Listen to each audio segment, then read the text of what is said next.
Bab 2774. Di Aula Leluhur. Pak Tua Su mengangguk dengan sungguh-sungguh, lalu bangun. Semua orang melewati aula depan dan masuk ke aula belakang. Adapun ketujuh murid sekte Luopo, mereka dengan patuh mengikuti di belakang. Mereka juga jenius dan orang yang arogan, tetapi ekspresi mereka agak rumit saat ini. Setelah baru saja bertemu dengan Eric Kin, ketika dilirik oleh senior yang terlihat seumuran dengan mereka ini, seolah-olah roh telah terlihat, kebanggaan di hati mereka semuanya terpukul, dan muncul banyak perasaan kagum. Di aula yang tinggi ini, berdiri sebuah patung besar yang tingginya lebih dari 3 meter dari tanah. Persis seperti yang dikatakan Pak Tua Su, patung leluhur perintis sekte Luopo. Ketika Eric Kin masuk, matanya sedikit bersinar.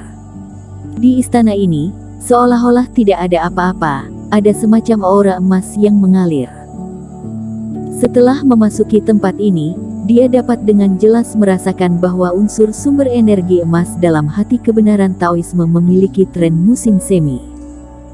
Tampaknya lokasi sekte Luopo, yang khusus digunakan untuk memurnikan buah spiritual roh emas, memang memiliki keistimewaan tersendiri.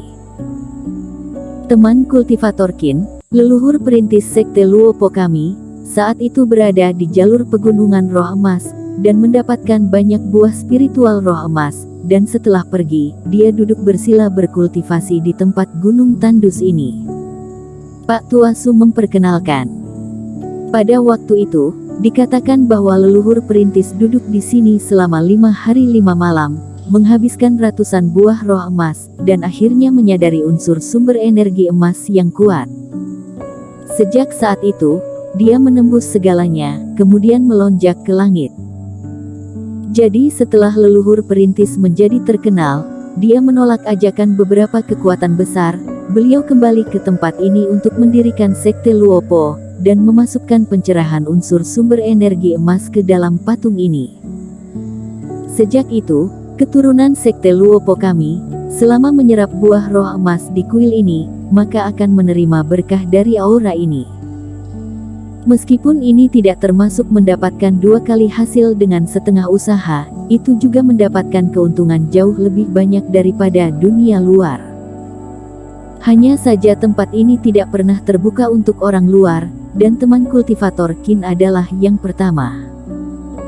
Pak Tua Su tersenyum. Setelah memasuki tempat ini, sekte Luopo dan yang lainnya mengikuti aturan dan menyembah, dan dengan hormat menancapkan 3 batang dupa panjang. Eric Kin pun berjalan mendekat dan bersujud kepada sekte leluhur perintis. Langkah ini juga memberi kesan baik pada kultivator sekte Luopo. Usai pemujaan, Pak Tua Su melambaikan tangannya. Tiba-tiba di aula leluhur, seberkas cahaya menyala di tanah, satu persatu jatuh di formasi ini. Mini Yang, aku akan segera mengaktifkan formasi, kalian tetap di sini untuk menyerap buah spiritual roh emas, kata Pak Tua Su. Guru, aku sudah fase penilaian, lupakan saja buah spiritual roh emas ini, lebih baik untuk para murid muda. Mini Yang ragu-ragu. Pak Tua Su menggelengkan kepalanya ketika mendengar kata-kata itu. Mini, kamu akan menjadi ketua sekte Luopo di masa depan. Jangan peduli dengan sedikit buah spiritual ini, berusaha untuk menerobos kultivasi ke satu penurunan sesegera mungkin adalah hal penting. Paham, Guru. Mini yang menarik napas dalam-dalam dan menganggukkan kepalanya. Teman kultivator Kin, kita pergi dulu.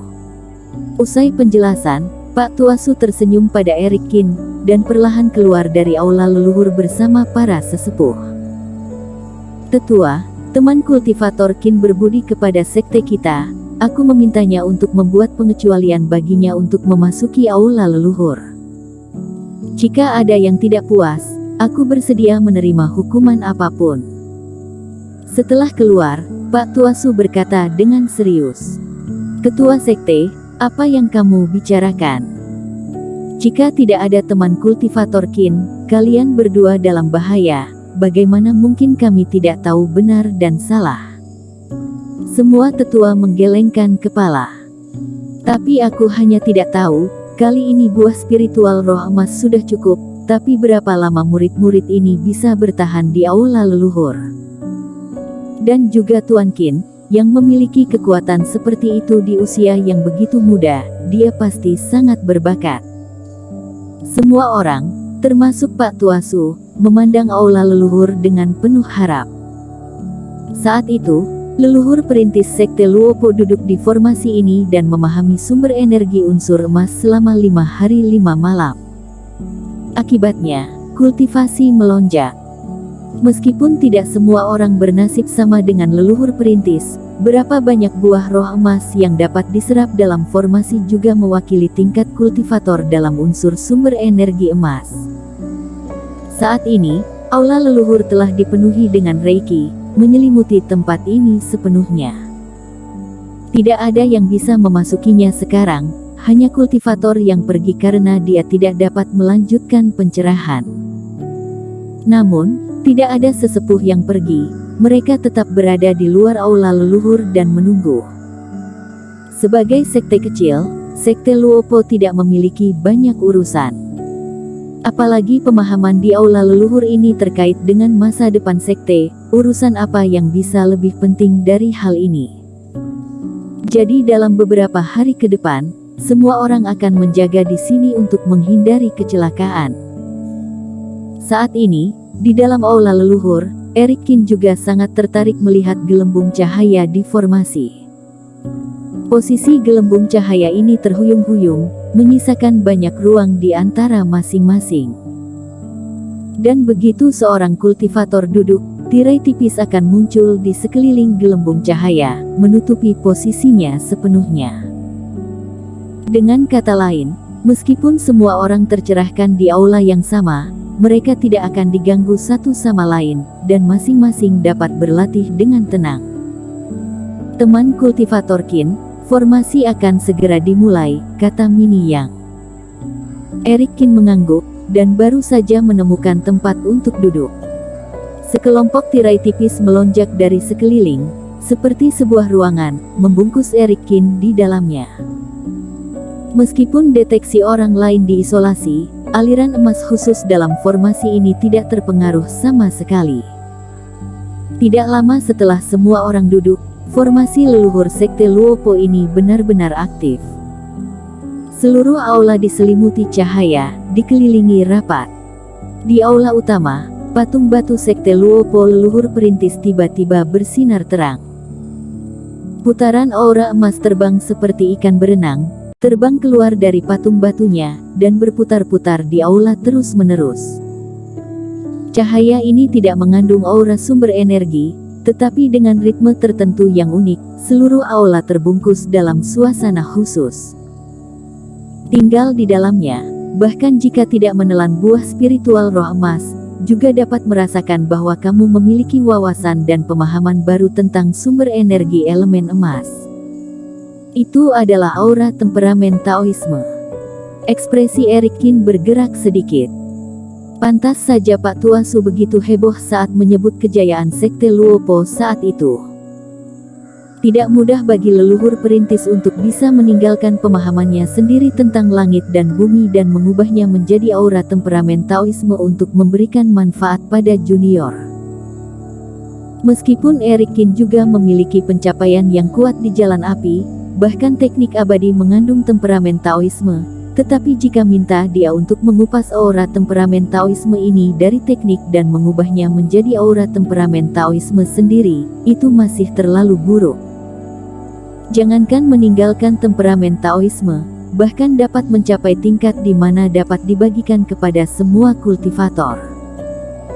Eric Qin tidak tahu ketika leluhur Sekte Luopo akhirnya meninggalkan warisan, kultivasi tingkat apa dia, tetapi pemahamannya tentang sumber energi unsur emas sama sekali tidak sia-sia.